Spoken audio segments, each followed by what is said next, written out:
Assalamualaikum warahmatullahi wabarakatuh. Waalaikumsalam warahmatullahi wabarakatuh. Bismillahirrahmanirrahim. Alhamdulillahi rabbil alamin. Wassalatu wassalamu ala asyrafil anbiya'i wal mursalin Sayyidina wa maulana Muhammadin wa ala alihi wa sahbihi ajma'in, amma ba'du. Saudara-saudara kaum muslimin rahimakumullah, sebagai bangsa kita tengah menghadapi berbagai bencana, baik di bidang ekonomi maupun di bidang politik. Adalah potret kehidupan sehari-hari. Kita menyaksikan peristiwa-peristiwa yang memilukan dan memalukan. PHK terjadi di mana-mana. Pengangguran meningkat, harga-harga membumbung tinggi, daya beli rakyat semakin lemah. Sementara di bidang politik, kejadian-kejadian memberikan indikasi bahwa persatuan dan kesatuan kita sebagai bangsa dewasa ini tengah berada dalam ujian yang berat. Pada jumpa kita kali ini, tanpa bermaksud untuk mencari kambing hitam dari bencana yang kita hadapi, saya ingin menyampaikan sebuah hadis yang diriwayatkan oleh Imam At-Tabarani dari Ibnu Abbas, bahwa Rasulullah sallallahu alaihi wasallam bersabda, khamsun bi khamsin, ada 5 perkara yang dapat menimbulkan 5 macam bencana. Mari kita renungi hadis ini satu demi satu sebagai bahan introspeksi buat kita semua dalam menghadapi bencana yang tengah berlaku sekarang ini. Yang pertama, ma naqasa qaumul ahda illa sullita alaihim aduwwuhum. Apabila suatu kaum sudah mengingkari janjinya, maka mereka pun akan dikuasai oleh musuh-musuh mereka. Sederhana saja nampak kalimat dalam hadis ini. Apabila orang sudah mengingkari janji, mereka akan dikuasai oleh musuh-musuh mereka sendiri. Dan musuh kita yang paling utama saat ini adalah kemiskinan dan kebodohan. Kenapa itu terjadi? Karena kita mengingkari janji kita sendiri. Di saat awal-awal berdirinya Orde Baru, kita pernah berjanji untuk melaksanakan Pancasila dan Undang-Undang Dasar 45 secara murni dan konsekuen. Kita berjanji bahwa kita akan menegakkan pemerintah yang bersih dan berwibawa. Itu semua pada permulaannya. Waktu demi waktu berjalan, kita lupa dengan janji yang kita ucapkan itu. Ketuhanan yang Maha Esa kita ucapkan, tapi kesetanan yang luar biasa yang kita lakukan. Kemanusiaan yang adil dan beradab yang kita dengungkan, tetapi kemanusiaan zalim dan biadab yang kita praktekkan. Sederhana saja saudara, hampir setiap pejabat pada posisi-posisi kunci, di awal-awal ia memangku jabatan itu, biasanya ia mengucapkan sumpah dengan lafaz demi Allah, bahwa dalam melaksanakan jabatan ini saya tidak akan menerima hadiah atau pemberian dalam bentuk apapun. Itu pada permulaannya. Lama-lama rupanya hadiah itu asik juga, mulai diterima. Lama-lama dirasa kurang, mulai menagih. Dan akhirnya terjadilah praktek yang disebut suap menyuap, semir menyemir, dan lain sebagainya. Kalau ini sudah menjadi kenyataan, bagaimana kita mau menegakkan pemerintah yang bersih dan berwibawa? Undang-Undang Dasar 45 menyatakan bahwa bumi, air, dan seluruh kekayaan negara dikelola oleh negara bagi sebesar-besar kemakmuran rakyat. Yang terjadi adalah bahwa kita merasa mewakili rakyat untuk menikmati harta dan kekayaan negara, sehingga rakyat banyak tidak bisa ikut menikmatinya. Menumpuklah harta itu sehingga terjadilah pepatah, gunung ditimbun, sumur digali, yang kaya semakin kaya, yang miskin semakin terpuruk. Kita ingkar dengan janji yang kita ucapkan di awal-awal kita bergerak. Kita ingkar dengan janji pada saat kita mengatakannya dengan menyebut nama Allah, dengan mempertaruhkan nama Tuhan, sehingga pada akhirnya jabatan pun mengalami tender. Sudah menjadi rahasia umum, orang mau jadi lurah mesti mengeluarkan uang, mau jadi camat mesti mengeluarkan uang, mau jadi wali kota, bupati, bahkan gubernur, itu ada pasarannya.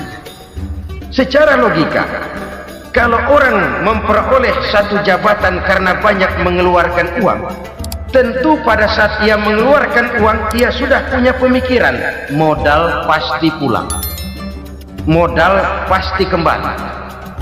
Kalau orang memperoleh suatu jabatan karena banyak mengeluarkan uang, maka langkah pertama yang dia lakukan setelah memangku jabatan itu ialah bagaimana uang bisa kembali, bagaimana modal bisa pulang. Kalau modal sudah pulang, pikiran berikutnya bagaimana supaya dapat untung. Lalu kapan mau bekerja untuk kepentingan rakyat? Itu nomor 18. Kemudian kalau ada proyek-proyek besar, pertanyaannya ialah bukan apakah proyek ini bermanfaat bagi rakyat, apakah proyek ini layak untuk diteruskan, tetapi yang jadi pertanyaan paling utama ialah bagian saya berapa duit dari proyek ini. Kita bisa lihat proyek, mega proyek lahan 1 juta hektar di Kalimantan Tengah, triliunan rupiah, dan proyek itu gagal. SD Impres bulan ini diresmikan, bulan depan retak. Jembatan-jembatan bulan ini gunting pita, bulan depan runtuh. Kita ingkar dengan janji. Kita berkata kita bekerja untuk kepentingan rakyat, tapi kita tidak pernah mengenal rakyat itu. Apabila suatu kaum sudah mulai mengingkari janji, maka mereka akan dikuasai oleh musuh-musuh mereka. Akibatnya tersusunlah barisan-barisan sakit hati yang makin lama makin menjadi bola salju, menggelinding membesar, dan kemudian terjadilah hal-hal yang tidak kita inginkan lagi. Apabila suatu kaum sudah mengingkari janji, maka mereka akan dikuasai oleh musuh-musuh mereka. Ini penyebab bencana yang pertama. Kita tidak konsekuen. Tadinya kita dengan lantang teriak-teriak berantas korupsi, ganyang korupsi. Pada waktu kita belum mendapat kesempatan. Setelah kita naik punya kesempatan, rupanya korupsi enak juga dirasa. Terjadi pergeseran nilai, orang luntur, kehilangan idealisme awal. Lalu untuk menghibur diri, menutup kesalahan, kita gunakanlah pepatah bahwa tidak ada gading yang tak retak, bahwa kita harus mikul dhuwur mendem jero. Itu semua cuma sebagai dalih agar kesalahan kita tidak dibicarakan orang lain. Padahal kita sendiri yang mengingkari janji, kita yang keluar dari komitmen awal kita. Kita berjanji melaksanakan Pancasila dan Undang-Undang Dasar 45 dengan murni dan konsekuen. Kita berjanji untuk menegakkan pemerintah yang bersih dan berwibawa. Namun dalam kenyataannya itu tidak kita laksanakan dengan sebagaimana mestinya. Kita bergeser, kita mengalami proses degradasi, peluncuran nilai, dan akhirnya terbentuklah barisan-barisan sakit hati yang semakin lama semakin membesar itu. Kita harus introspeksi. Memang kalau zaman sedang susah, biasanya kambing hitam laris, tukang kompor gentayangan. Itu dari dulu selalu mencari kambing hitam. Karena itu kita tidak bicara orang, kita tidak bicara siapa yang salah, kita bicara sistem, dan sistem itu bisa mengena siapa saja. Kalau orang sudah mulai mengingkari janji, bergeser dari komitmen awal, itu sudah mulai ya mengalami proses peluncuran, proses degradasi. Ini penyebab yang pertama. Kita tidak lagi konsekuen bahwa bumi, air, sumber daya alam adalah milik negara, dikuasai oleh negara, digunakan bagi sebesar-besar kemakmuran rakyat. Ternyata rakyat yang makmur itu tidak merupakan gambaran yang menyeluruh dari rakyat kita. Undang-undang dasar kita menganut ekonomi kekeluargaan, tapi yang kita praktekkan adalah ekonomi keluarga. Kalau bukan keluarga nggak dapat proyek, kalau bukan keluarga nggak dapat macam-macam. Kekeluargaan kita rubah menjadi keluarga, timbullah penyakit nepotisme. Kita bergeser, kita ingkari janji, dan kita anggap kita atasnamakan rakyat. Rakyat cuma sekedar jadi address, rakyat cuma sekedar jadi alamat, tetapi kehidupan mereka tidak banyak berubah dan tidak banyak terangkat. Kaum muslimin rahimakumullah, ini penyakit yang pertama, penyebab bencana yang pertama. Yang kedua kata Nabi, wa ma hakamu bighairi ma anzalallah. Apabila hukum yang diterapkan sudah tidak lagi bersumber dari hukum Allah, illa fasya fihimul faqr, maka akan bertebaranlah kemiskinan di mana-mana. Ini artinya apa? Apabila hukum tinggal sebuah stempel, apabila hukum sudah diatur menurut kepentingan, apabila hukum sudah tidak lagi ditegakkan secara adil, maka kemiskinan merambah di mana-mana. Hukum diatur menurut selera orang yang sedang berkuasa, maka yang benar bisa jadi salah, yang salah bisa jadi benar. Hukum dalam kenyataan hidup berlaku seperti pisau. Pisau itu kan saudara lihat, yang namanya pisau dimanapun itu tajamnya ke bawah, ke atas tumpul. Kalau hukum itu kalau untuk rakyat, hukum itu tajam bukan main, cepat sekali dilaksanakan. Tapi giliran menengah ke atas yang gedean dikit berbuat salah, hukum tumpul. Hukum pura-pura tidak dengar. Akibatnya terluka rasa keadilan rakyat. Satu kasus rakyat diam, dua kasus rakyat diam, tiga kasus rakyat diam, kasus terakumulasi di hati rakyat. Luka rasa keadilan, dan itu menjadi sumber bencana.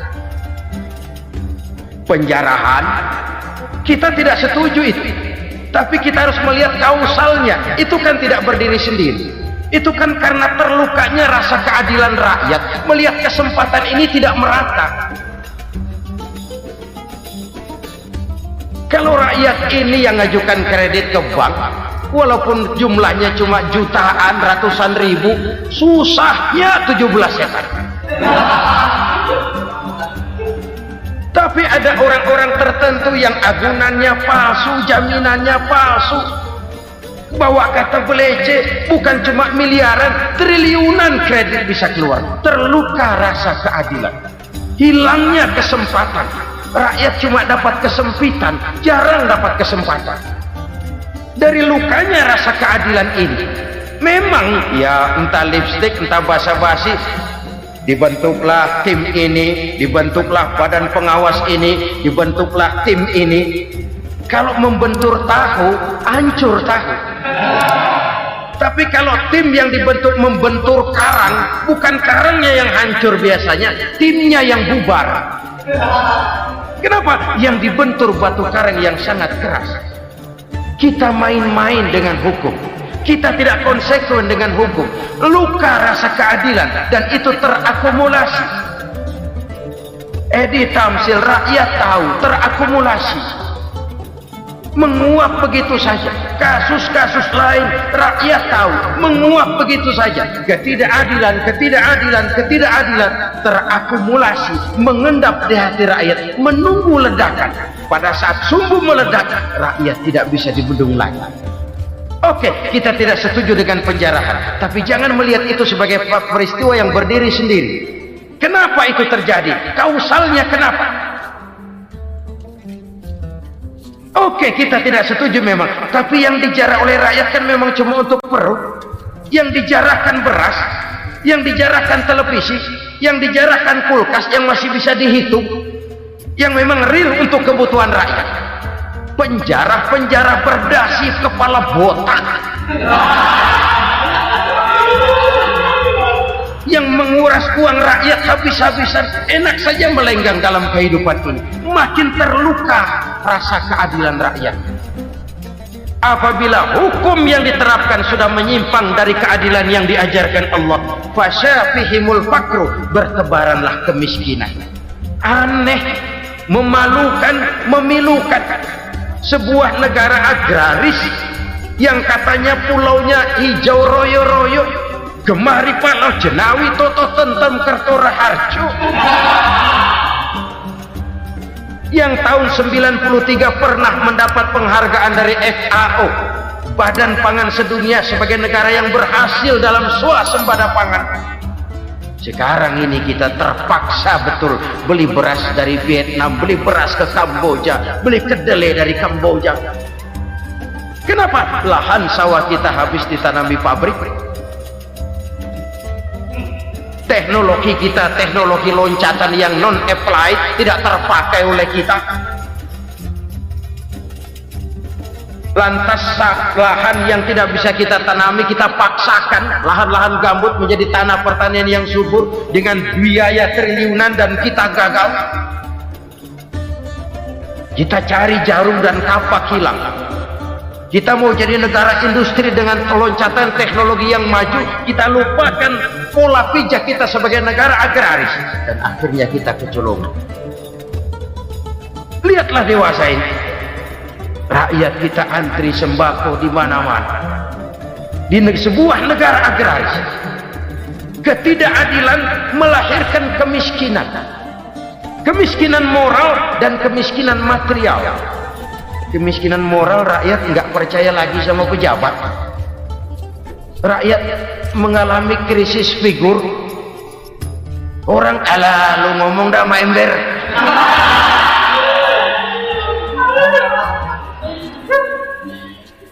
Penataran yang menghabiskan biaya miliaran itu melahirkan pejabat-pejabat korup. Pengawasan yang menghabiskan biaya miliaran itu ternyata impoten, mandul. Kemiskinan moral. Jujur saya berkata, saudara-saudara, setelah pintu reformasi dibuka, itu yang masuk memang macam-macam. Ada yang memang punya tujuan murni, konsekuen, dan punya konsep. Ada yang nunggu di tikungan, begitu mobil lewat nyamber pintu, berangkat ikut reformasi. Ada yang memanfaatkan momentum, mumpung, untuk nyampein unek-unek, ngerti enggak, pokoknya ngomong. Sehingga keadaan semakin rancu, kebingungan semakin menjadi-jadi, masalah yang paling urgen tidak terselesaikan. Sekarang ini orang berpikir mendingan jadi pala ular daripada jadi buntut macan. Buntut macan memang hebat macan, tapi kalau buntutnya cuma ugel-ugel di belakang buat apa? Mendingan jadi pala ular, kecil juga nyaplok. Artinya ya biar kecil juga kalau punya partai kan gagah. Lalu rame-rame bikin partai kayak bikin arisan. Orang makin mengalami dislokasi. Semua mau jadi pahlawan, semua mau nomor satu, semua ngomong. Iya kalau bidangnya, kalau bukan makin rancu. Marilah lewat kesempatan ini saya mengajak kita untuk tahu diri. Biarkan politisi ngomong politik, biarkan ekonom menata ekonomi, biarkan praktisi bicara soal hukum, biarkan rakyat munajat, istighfar, mohon pertolongan Allah. Tahu diri kita. Kalau memang ayam, kukuruyuk aja dah. Kalau memang kucing, ayo ngeong. Kalau kambing, silahkan ngembe. Udah tahu ayam, ngeong bunyinya. Suaranya palas, orang nggak ngerti, bingung, makin menjadi-jadi. Ibarat kesebelasan sepak bola bangsa kita sekarang ini, rame-rame mau bikin gol, kiper ikut nyerang sekarang. Memilukan dan bahkan memalukan. Wa ma hakamu bighairi ma anzalallah illa fasha fihimul fakru. Kalau hukum yang diterapkan sudah menyimpang dari keadilan yang diajarkan Allah, bertebaranlah kemiskinan di mana-mana. Coba sekarang ini, yang punya duit bingung, apalagi yang kagak punya duit. Yang pengusaha gede ngeluh, apalagi yang pengusaha pas-pasan. Yang kagak punya beras, yang punya beras saja masih bingung, apalagi yang nggak punya beras. Ini sudah demikian merata. Dulu kita kagum mendengar konglomerat kelas wadah, kelas-kelas yang seakan-akan cuma ada dalam khayalan mereka, punya kekayaan miliaran dolar, triliunan. Sudahlah, seolah-olah nggak terjangkau sama kita. Weh, ternyata yang gede-gede itu juga gede utangnya.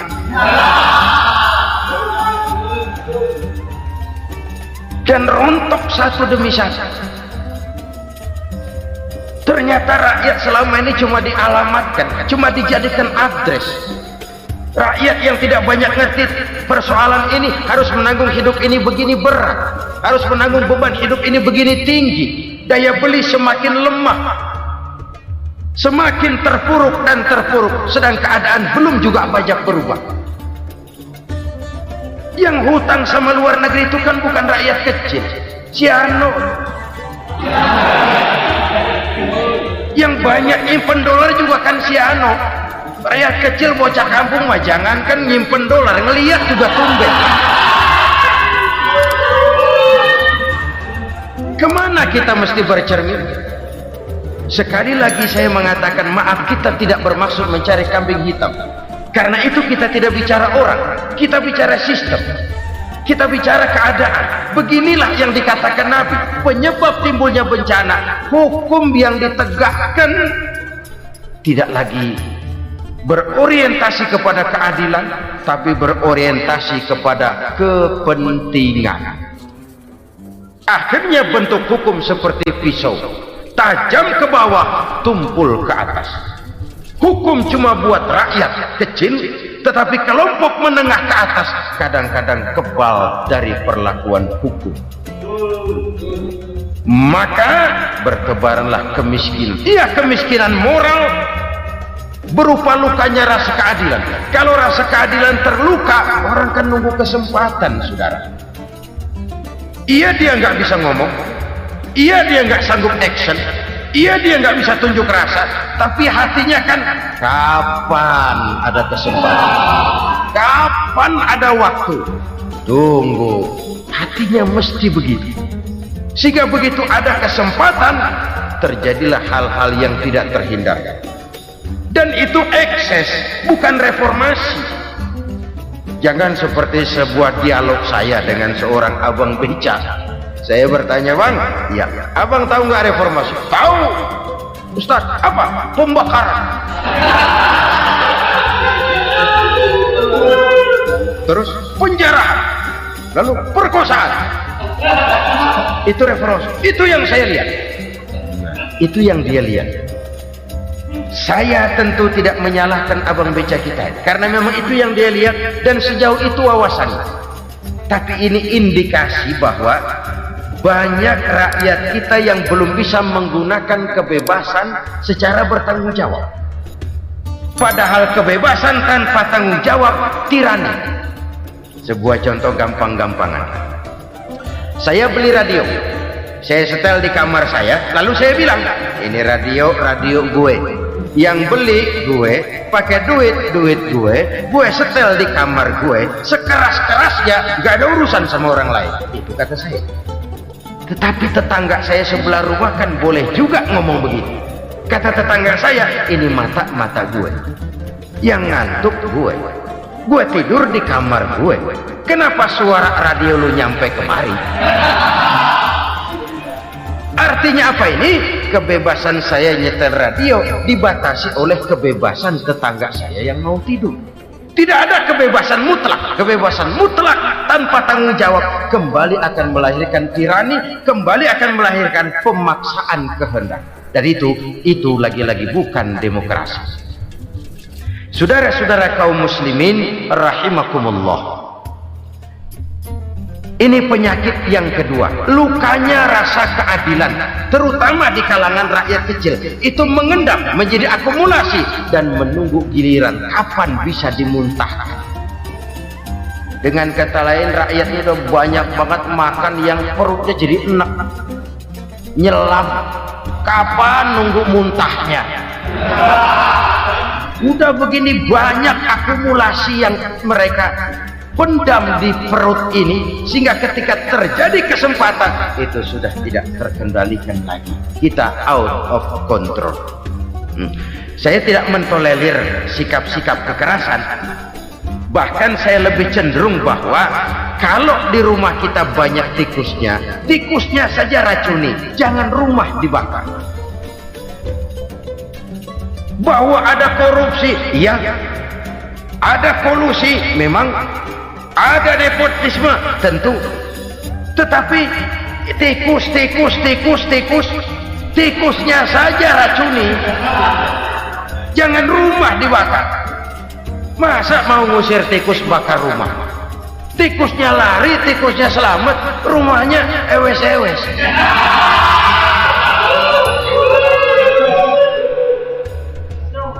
Tikus selamat, rumah nggak punya, masalah nggak terselesaikan dengan sebagaimana yang kita harap.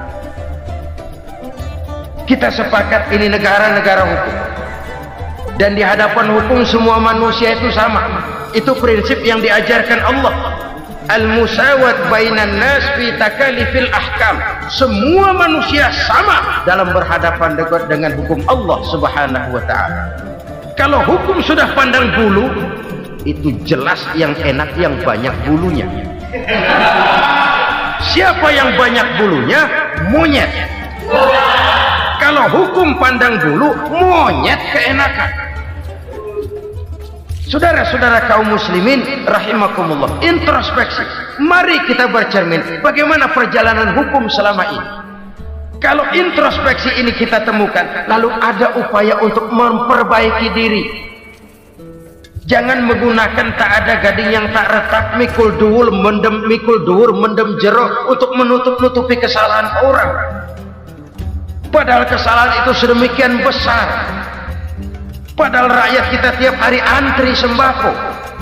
Ada yang sehari sekali makan, ada yang makan sudah bercampur tiwul, ada yang nasi sudah dicampur pisang, balik jadi orok lagi. Macam-macam upaya rakyat untuk menangsal perut ini.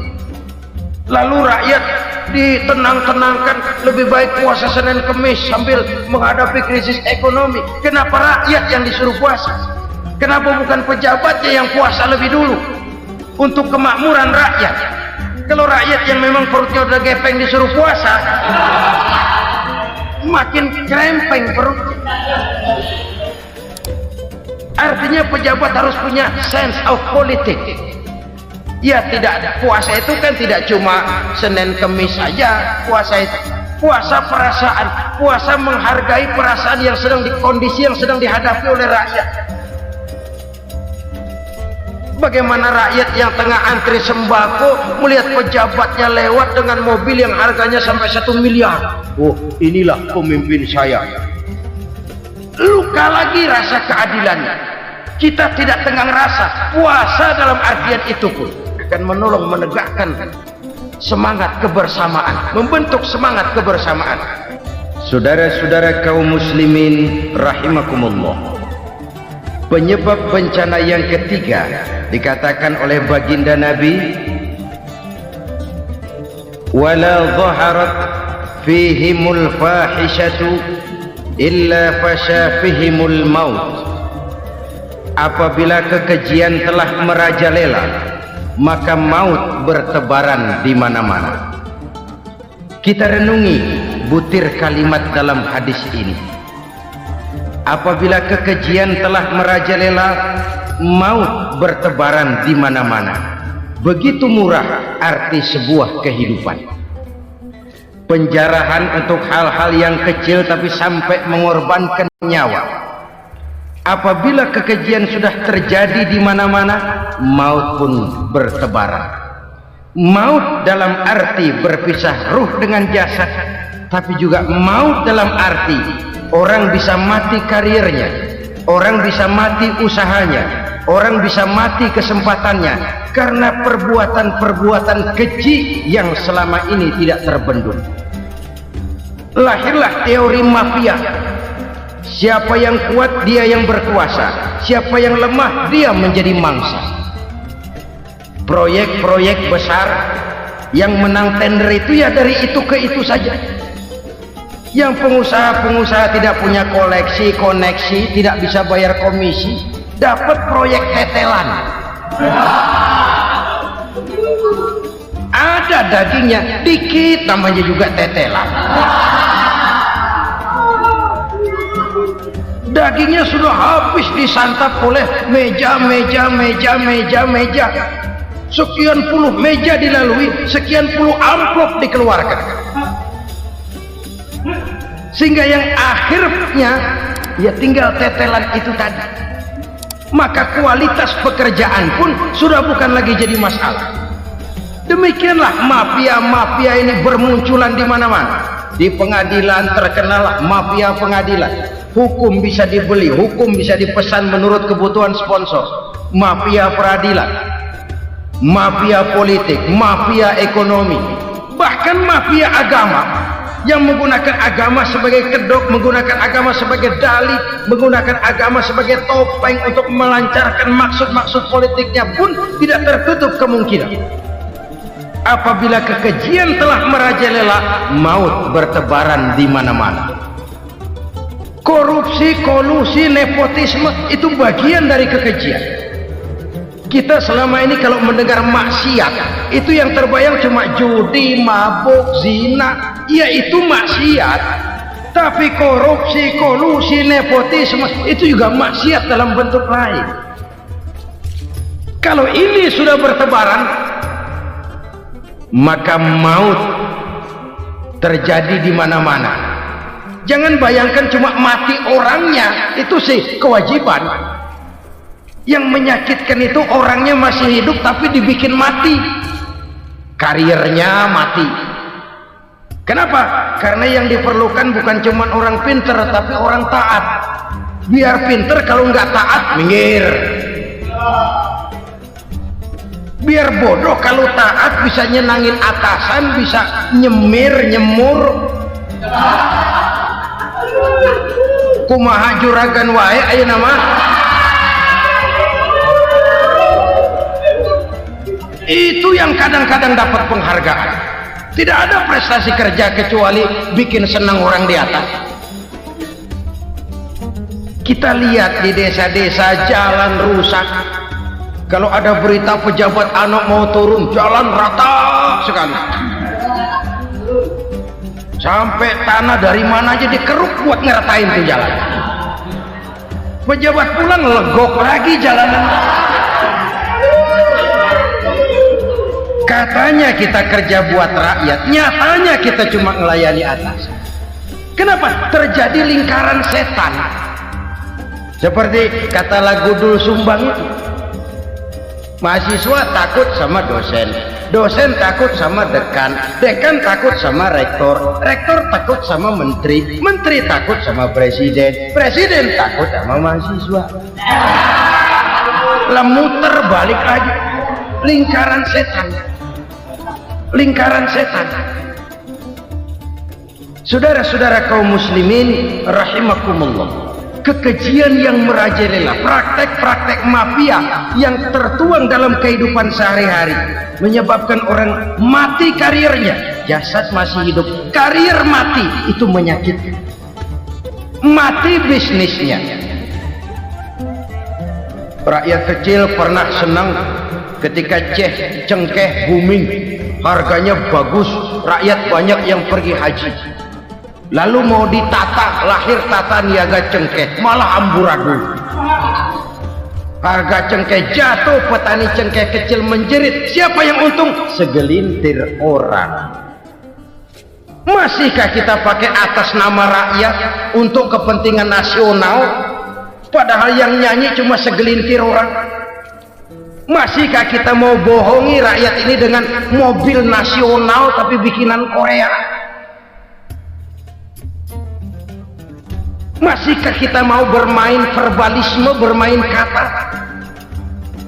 Ini sebuah masa lalu yang tidak perlu terulang lagi untuk masa-masa yang akan datang.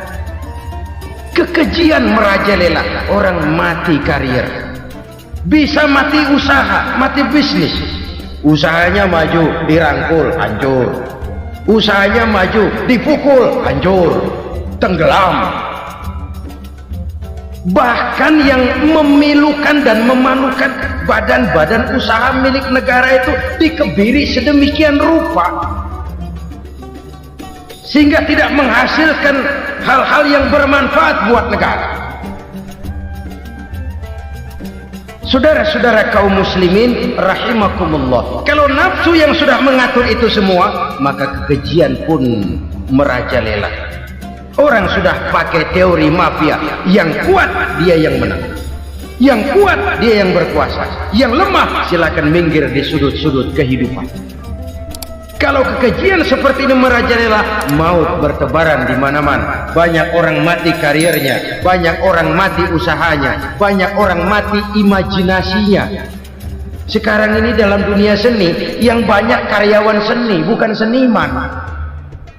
Seniman itu kan dilahirkan, lain seniman, lain karyawan seni. Sekarang yang banyak karyawan seni, bukan seniman. Mati karier, mati imajinasi, mati improvisasi, sehingga kehidupan persis sinetron. Sinetron itu yang kita lihat rumah mewah, yang kita lihat rumah bagus. Gak pernah kita lihat di sinetron kita ini rakyat antri sembako.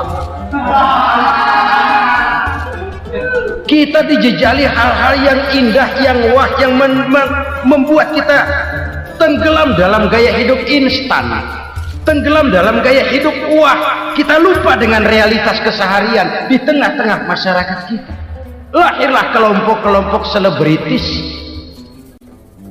dibesarkan oleh berbagai media. Selebritis pilek aja masuk koran, pilek.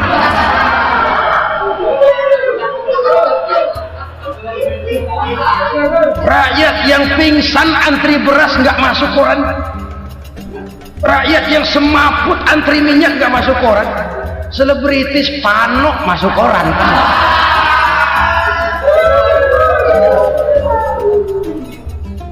Kita besarkan hal-hal kecil, kita kecilkan hal-hal besar.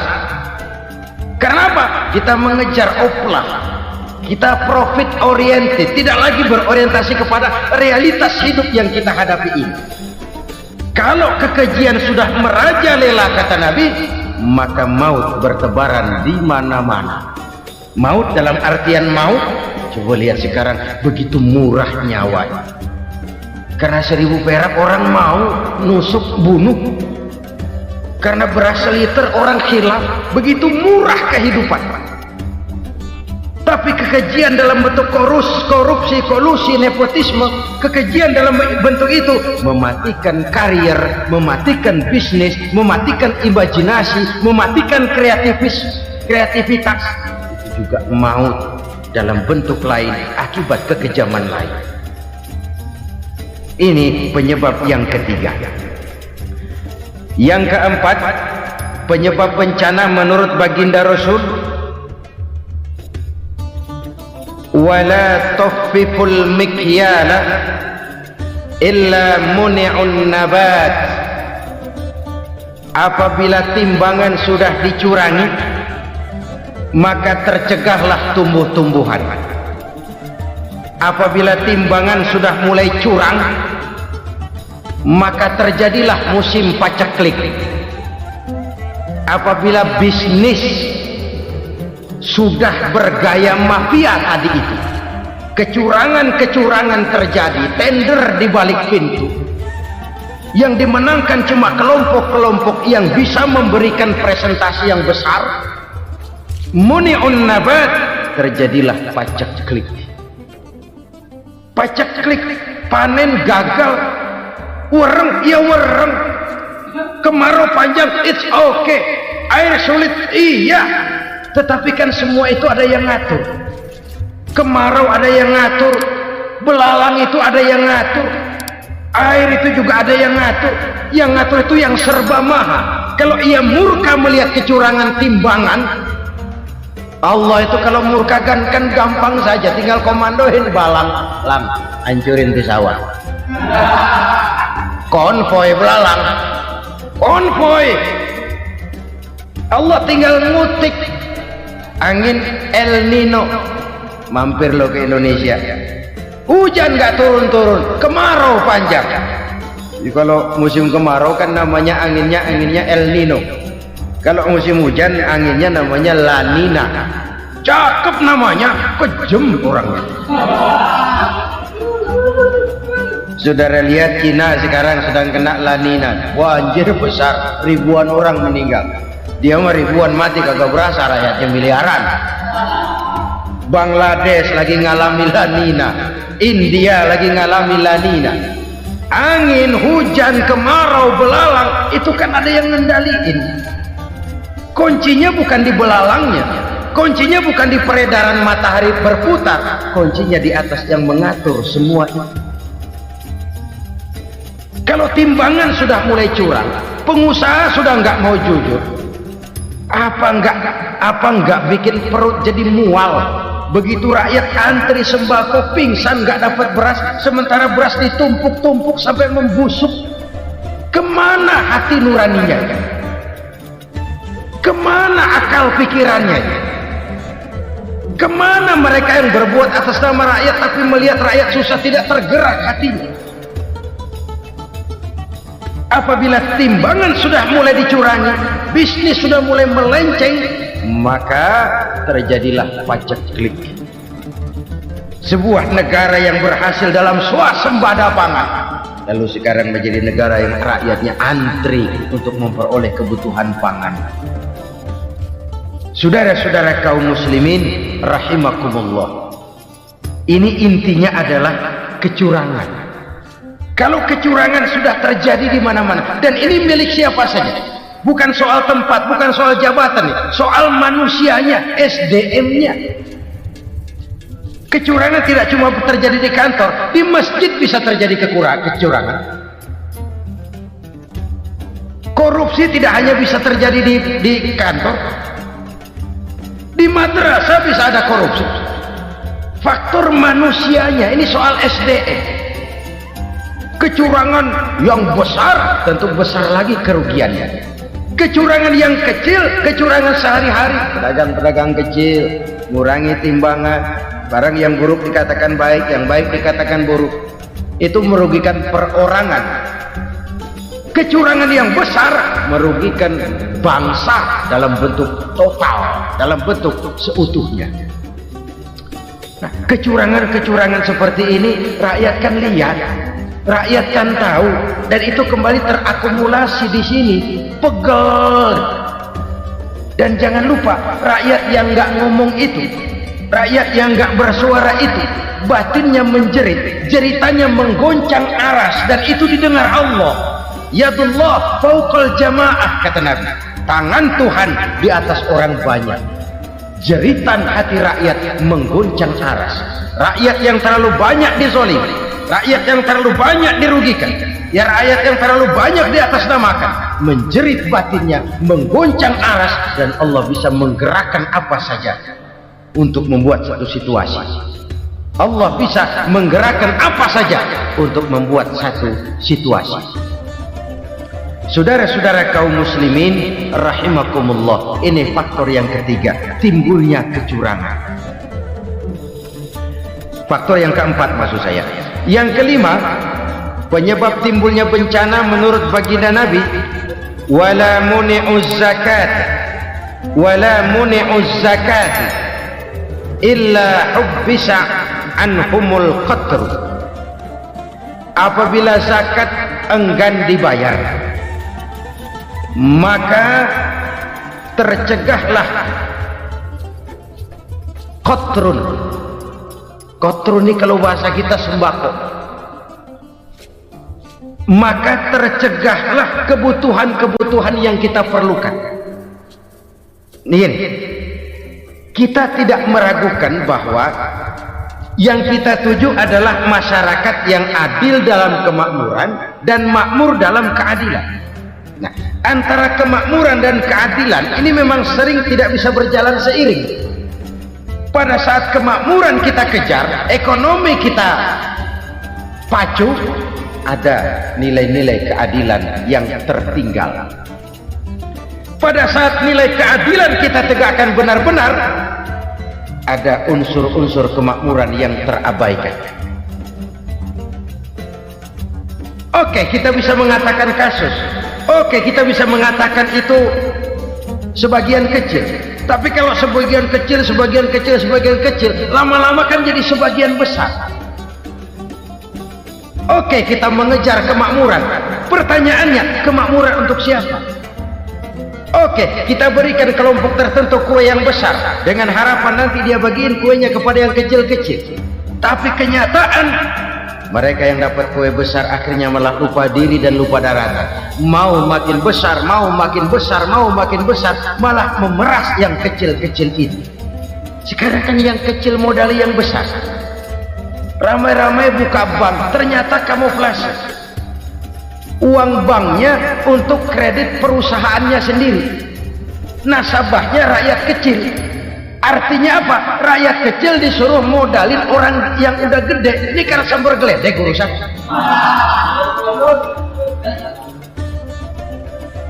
Ini kan permainan apa lagi? Rakyat kecil suruh modali yang gede.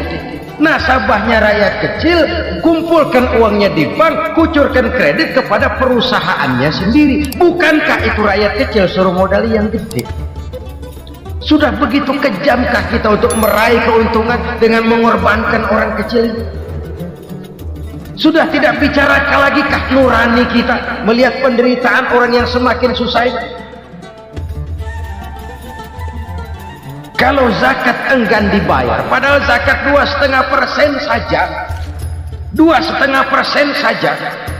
Kalau itu pun enggan, kalau zakat saja enggan, bagaimana pula yang namanya sedekah, bagaimana pula yang namanya infak, bagaimana pula yang namanya santunan, bantuan. Kadang-kadang lipstick nyumbang si nyumbang, cuman nyolongnya lebih gede. Ini namanya sumbangan lipstick. Buat lipstick itu kan buat ngumpetin bibir pucat. Itu fungsi utama lipstick. Buat ngumpetin korupsinya, nyumbang kegiatan-kegiatan sosial. Tapi yang dia korup lebih gede dari yang dia sumbang. Lipstick kamuflase. Nepu kata anak sekarang.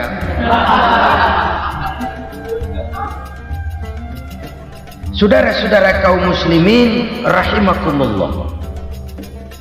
Demikian berat kewajiban zakat ini sampai di zaman Sayyidina Abu Bakar pernah keluar komando perangi orang yang enggan membayar zakat. Perangi.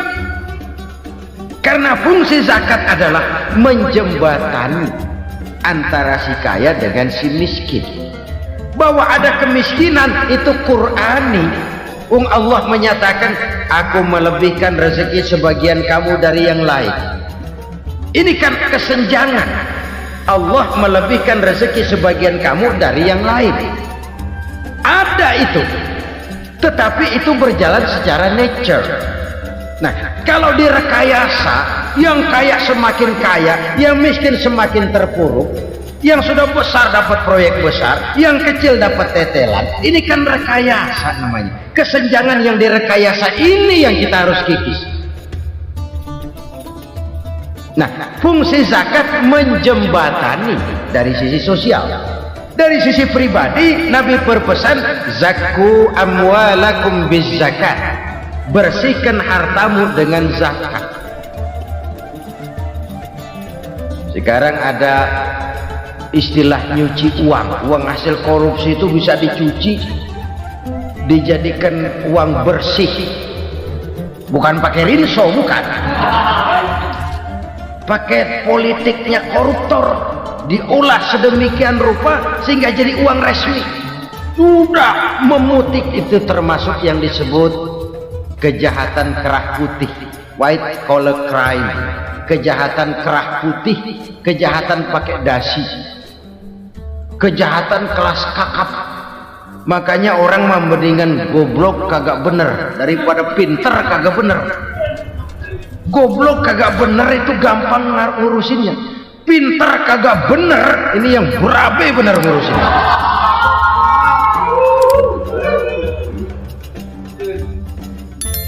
Kita bukan cuma perlu orang pinter kok di zaman sekarang, kita perlu orang-orang bener yang punya komitmen, yang sesuai kata dan perbuatan, yang bisa merasakan apa yang dirasakan oleh rakyat, yang punya sense of politik yang tinggi, yang peka, yang penuh keterbukaan, yang punya wawasan dan pandangan jauh ke depan.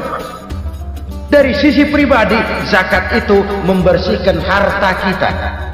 Ya, dia tercampur dengan yang syubhat, dia bahkan mungkin tercampur dengan sedikit-sedikit yang haram. Itu zakku amwalakum bizakat, bersihkan hartamu dengan zakat itu. Pada sisi sosial ia menjembatani, pada sisi pribadi ia membersihkan harta kita. Karena itu kalau kita minta berdoa minta rezeki, syarat rezeki itu halalan thayyiban wasi'an. Nggak pernah kurang dari 3 itu. Halal, bagus, banyak. Halal, bagus, tapi sedikit, susah ngaturnya. Halal, banyak, tapi kurang bagus, buat apaan? Bagus, banyak, tapi haram, enggak ada artinya. Sebab kata Imamul Ghazali, kalau kau terlalu suka memakan makanan yang haram, dikunyah masuk ke dalam perut besar, digiling oleh perut besar, menghasilkan energi, menggerakkan sel-sel pembuluh saraf, kau juga akan cenderung berpikir yang haram. Kalau sudah cenderung berpikir yang haram, perbuatan pun akan mengarah kepada perbuatan-perbuatan yang haram. Dulu waktu kelompok Jimbaran 200 konglomerat Indonesia kumpul, dihimbau supaya sekian persen kasih pengusaha-pengusaha lemah. Itu kan cuma sekedar belas kasihan, tidak banyak menolong keadaan. Dan bukan itu yang diperlukan pengusaha-pengusaha kecil. Yang diperlukan adalah berikan kami kesempatan seperti mereka dapat kesempatan. Berikan kami peluang seperti mereka juga dikasih peluang. Kalau cuma dikasih 100 juta, 200 juta hari ini, usaha kami nggak ada prospeknya, peluang kagak ada, kan sama juga bohong. Diceburin ke kali, disuruh berenang, tangan diikat, mendingan mampusin ketahuan. Ayo berenang, berlomba, tangan diikat, kaki diikat, sama saja nyuruh mati. Jadi jangan kasih ikannya, kasih kailnya. Yang diperlukan pengusaha kecil menengah ke bawah itu bukan cuma sekedar belas kasih dari konglomerat-konglomerat besar. Berikan kami peluang seperti mereka juga dapat peluang. Berikan kami kesempatan seperti mereka dapat kesempatan. Berikan kami kredit dengan kemudahan seperti mereka juga kalau minta kredit begitu mudahnya. Menciptakan peluang dan kesempatan, pemerataan. Bukan menciptakan manusia Indonesia dengan standar ekonomi yang sama. Semua rumahnya harus sama, semua punya mobil. Itu sih kebersamaan bebek. Bebek, coba lihat bebek, satu ngalor semua, satu ngidul semua. Kebersamaan bukan itu. Kebersamaan adalah menciptakan peluang. Kalau yang kaya bisa semakin kaya, kenapa yang miskin tidak bisa ikut naik jadi sedikit kaya? Kalau pengusaha yang sudah kuat bisa bertambah menjadi kuat dengan proyek mega proyek, kenapa yang menengah tidak bisa ikut menjadi kuat? Dan kenapa kekejian itu merajalela? Kita dengar lewat berita-berita PLN tekor, PLN hutang, Kenapa? Dia beli listrik dari swasta yang belinya lebih mahal daripada penjualannya. Artinya dia beli itu listrik dari perusahaan listrik swasta, dia jual kepada rakyat lagi. Harga jualnya lebih murah daripada dia beli kepada swasta. Kenapa? Ada tekanan lagi tuh. Biasa siklus lagi. Hukum Boyle. Atas neken, paling bawah gepeng. Ya kita nih rakyat kecil, emang nasibnya gepeng-gepeng terus. Saudara-saudara kaum muslimin rahimakumullah, dari 5 penyebab bencana ini kita ambil kesimpulan untuk sebuah renungan dan introspeksi kita bersama. Pertama, mengingkari janji, padahal janji itu yang lebih tinggi nilainya adalah di hadapan Allah Subhanahu wa ta'ala. Baik wakil-wakil rakyat di parlemen maupun pemimpin-pemimpin rakyat di dalam kabinet, apabila memangku suatu jabatan, selalu mereka mengawali dengan sumpah, dan sumpah itu dimulai dengan demi Allah. Sadarkah kita pada saat itu kita ucapkan bahwa kita sudah mempertaruhkan Allah untuk jabatan yang kita pegang? Kita sudah mempertaruhkan nama Allah untuk posisi yang dipercayakan kepada kita. Sadarkah kita bahwa menyia-nyiakan itu satu dosa yang sangat besar, yang tidak hanya kepada Allah tetapi juga kepada rakyat yang kita wakili, kepada rakyat yang kita pimpin. Cukuplah sudah rakyat dijadikan adres, umat dijadikan alamat sebagai numpang. Marilah kita kembali kepada komit awal dengan jujur kepada janji kita sendiri. Lalu yang kedua, kekejian, baik berupa korupsi, kolusi, nepotisme, dan perbuatan-perbuatan lain akan melahirkan kemiskinan. Kekurangan pangan bukan satu-satunya yang menyebabkan rakyat menderita. Lukanya rasa keadilan terakumulasi di hati rakyat, dan jeritan hati rakyat mengguncang aras. Kalau Allah murka, Allah bisa melakukan apa saja untuk menciptakan suatu kondisi. Faktor yang ketiga adalah praktek mafia menebarkan maut. Orang yang mati jasad dan rohaninya, maupun orang yang mati karirnya, mati kejujurannya, mati usahanya, mati imajinasinya. Hilang kreativitas kita sebagai bangsa. Faktor yang keempat, kecurangan-kecurangan di bidang usaha, di bidang tender, mengandalkan menjual kekuasaan. Dan memang repot kalau penguasa jadi pengusaha.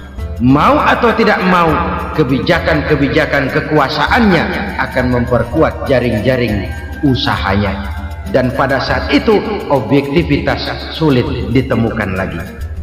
Lalu yang kelima, keengganan membayar zakat, menumpuknya kekayaan negara pada kelompok-kelompok tertentu. Ini akan melahirkan paceklik yang berkepanjangan. Menumpuknya kekayaan dan harta negara pada kelompok-kelompok tertentu akan melahirkan paceklik dan miskinan yang berkepanjangan. Marilah kita sadar, marilah kita merenung bahwa keengganan kita membayar zakat, menciptakan pemerataan, pada akhirnya akan menjadi musibah buat kita semua. Saudara-saudara kaum muslimin rahimakumullah, sekian dulu jumpa kita kali ini. Mudah-mudahan yang saya sampaikan dari hadis riwayat Imam Tabrani ini menjadi bahan introspeksi buat kita semua. Tidak akan seorang muslim jatuh 2 kali di tempat yang sama. Semua merupakan pelajaran untuk kita jadikan introspeksi guna menata hari esok yang lebih baik daripada hari ini. Reformasi harus terus berlanjut, tidak bisa dan tidak perlu dikendalikan, tapi harus tetap dengan landasan akhlakul karimah sesuai dengan budaya kita sebagai bangsa. Terima kasih atas perhatian saudara. Mohon maaf atas segala kekurangan.